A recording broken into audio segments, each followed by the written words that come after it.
भाजीला काही नसलं ना, की मस्त अशी शेंगदाण्याची आमटी करायची आणि आहे ना भाकरी संग चुरून खायची. चवीला खूपच छान लागते. तर इथे अर्धी वाटी शेंगदाणे घेतले, मस्त असे भाजून घ्यायचे आणि आहे ना एका प्लेटमध्ये काढून घ्यायचे. मग काय थंड झाल्यावर आहे ना त्याच्या अशा साला काढून घ्यायच्या आणि मग मिक्सरच्या भांड्यामध्ये लसूण, मिरची, आलं, थोडी कोथिंबीर घ्यायची आणि त्याची पेस्ट करून घ्यायची. आणि मग भाजलेले शेंगदाणे असतात ते घालून त्याची पण पेस्ट करून घ्यायची. पाणी टाकायचं आणि अशी पेस्ट करायची.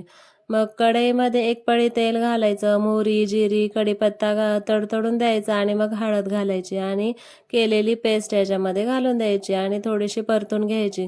ते परतली की वाटलेलं जे पाणी असतं ते त्याच्यामध्ये घालून घ्यायचं. आपल्याला जेवढा रस्सा ठेवायचा आहे तेवढं पाणी घालायचं आणि मग त्याच्यामध्ये मीठ घालायचं, थोडीशी चिंच घालायची आणि वर्ण कोथिंबीर घालून आहे ना 5 मिनिटासाठी उकळून द्यायची. तयार झाली आपली शेंगदाण्याची आमटी. एकदा नक्की करून पहा. व्हिडिओ आवडल्यास एक लाईक आणि चॅनलला सबस्क्राईब नक्की करा. बाय.